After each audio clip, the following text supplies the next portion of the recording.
that he was actually picked right after Jamarcus Russell. The number 2 receiver on that team, actually he was number 2 receiver on that team at the time. Sean McDonald had more yards than he did. But the next year he kind of took over as the head guy, and that was the 0-16 season. And the next closest receiver on that team had 332 yards. After that, in 2009, the next closest receiver had... He had 984 this next year, and then 417 was the next closest to him. I mean, you just go on and on, but if you want to really get an accurate look at the last 2 years.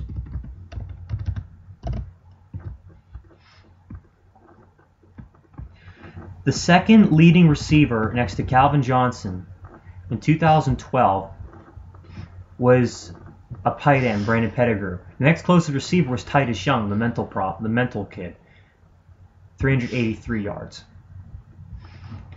And then you look at 2013. Calvin Johnson has over 1,400 yards, and the next closest guy who's actually a receiver on the depth chart registers 490, and that's Chris Durham. And if you look at Chris Durham's, entry in the NFL, he was a 4th-round pick. Golden Tate getting picked up in free agency by Detroit's a hell of a pickup, because if Golden Tate can get 900 yards or even maybe 800 or 900 yards, that takes so much pressure off Calvin Johnson. Because you got Pettigrew, you got that one guy I was just talking about, that Durham. He can get 400 or 500 yards, and Pettigrew can get 800, 900. It's a lot of yards you could potentially eat up. And Golden Tate's a very versatile guy too, so if anything, that's a big asset to that football team. How much will Golden Tate's absence hurt the Seahawks in 2014? I said a little or not at all, and 67% of the nation agrees. And even though I just said, what he can do, as good as he's going to be at taking guys off of Calvin Johnson, because you have to at least respect Golden Tate with one guy. You can't double and triple team Calvin every play. It's not like he's going to be missed that much, because you're going to have a healthy Percy Harvin next year. You're going to have Doug Baldwin. You've got the chance to get a receiver in the draft, and there's a lot of mock drafts that suggest they'll take Penn State's Allen Robinson, which would be a great pick for them, a new toy for Russ Wilson to play with. So I think they'll be fine. They've got that offensive line, they've got the defense, they've got that running game. I don't think getting rid of Golden Tate is going to be that big a deal.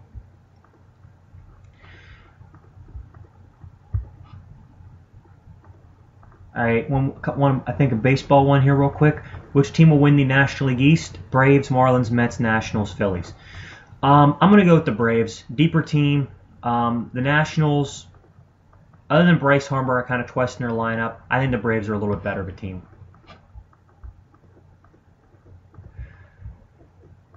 I wanted to talk a little bit more about this free agency thing, because free agency is one of my favorite times of the year. And actually, breaking news right now, the New York Jets and Eric Decker have reached an agreement.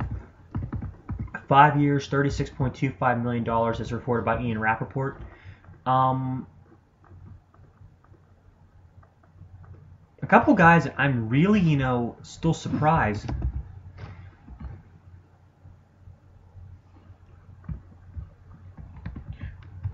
Are unsigned at this point. I mean,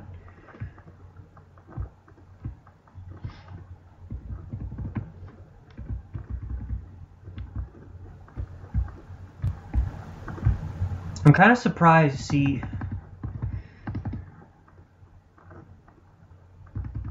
Jason Hatcher had a great year at Dallas. I'm surprised he wasn't picked up yet.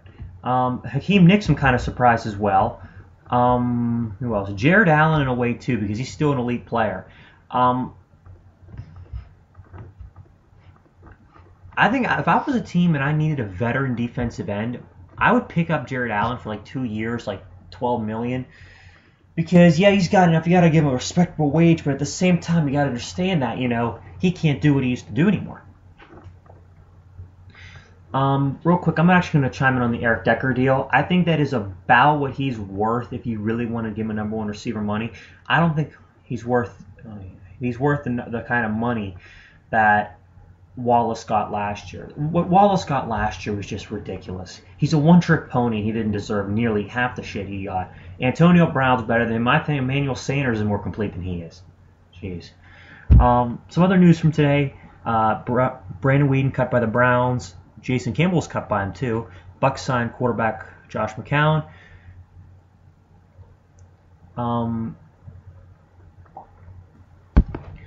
I have to say, I was talking to one of my friends today at school, because when I'm at school, I talk football with some of my friends, and we were talking about free agency.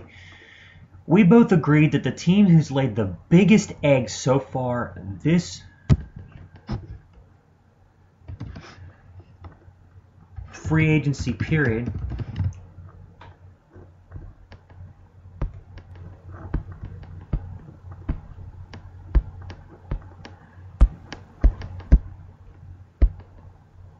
I mean, it easily has to be the Oakland Raiders.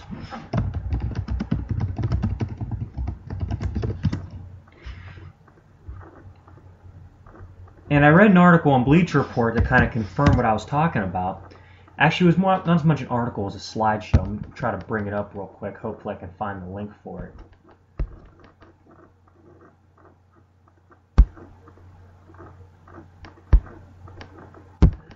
Okay, here we go.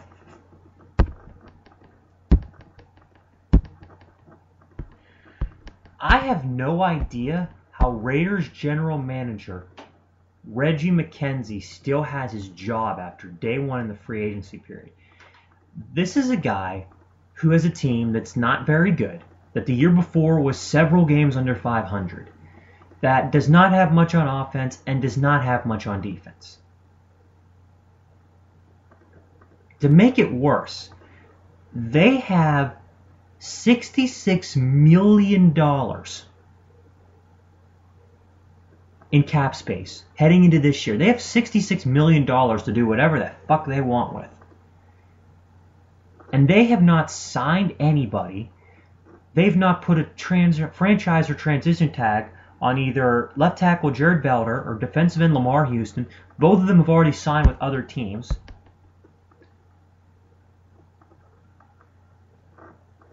And Valdir and Houston are probably the two of the best players on the team, and $66 million and neither of them are back?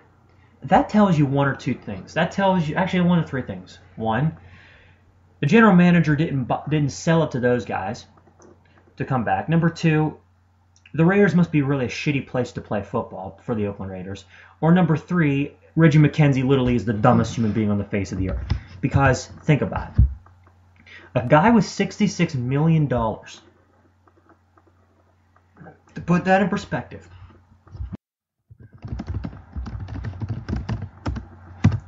the 2014 salary cap is $133 million. He literally has just under half the cap space to do whatever he wants. He could have brought in Revis if Revis wanted to stay, kept him for a couple of years, got him an extension. He could have gone out and tried to get Eric Decker. He could have gone out and tried to get Josh McCown for a few years, something, because this team is just keeps shooting itself in the foot. I mean, a few years ago they had a good team. They had Jason Campbell quarterback. McFadden was breaking off some runs. I think it was Denarius Moore was making some incredible catches. Richard Seymour was having some good years playing defensive end. And now look at them. They're just the abyss again. It just mystifies me how this guy has a job. Because I know one thing.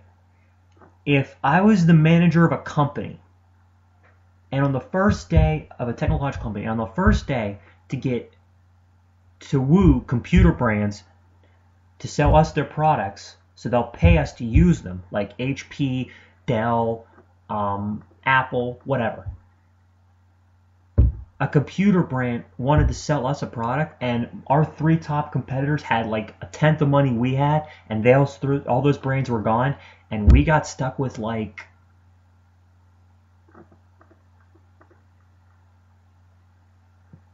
and we got stuck with like Toshiba's personal reasons. Really? Now, I don't mean to hate on Toshiba or anything, but I'm just saying right now, because I've had friends who have Toshiba computers and they don't care for them at all. But anyways, that's not the point. The point is, if I was in charge of that company and all the big computer brands went to my competitors and none came to me, and I had more money to woo them to use their product, I'd be gone.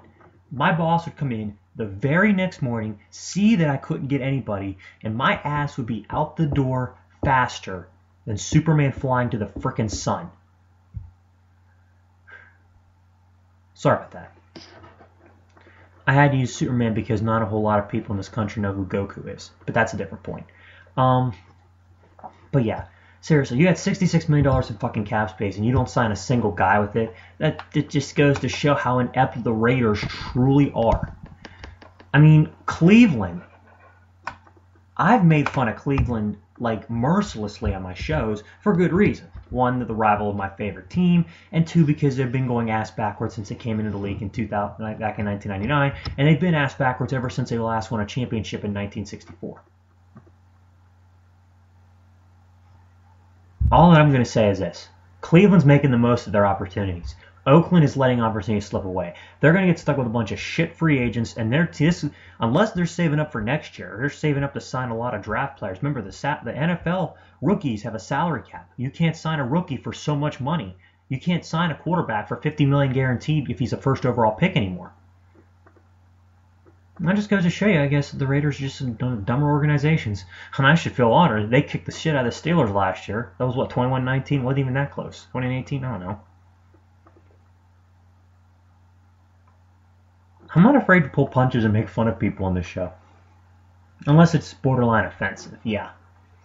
Like the autistic kid reference, that wasn't meant to offend anybody.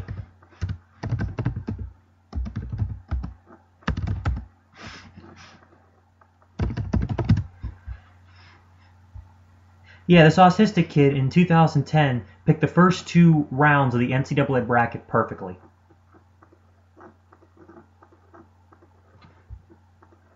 And I'm pretty sure that was the year when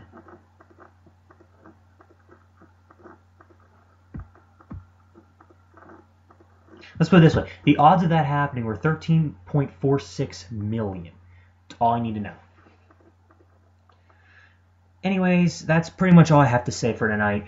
I just kind of want to go off on that. I'll probably be doing different shows every couple nights now. Friday night and Saturday night, I probably won't be doing anything. I'll be out with my girlfriend, having some fun. You know, just hanging with her and spend a couple nights over her place. So I'll be really looking forward to that. Other than that, I don't have much to say. I'm making notes of what to talk about when I come back because I should probably be doing a show Sunday night.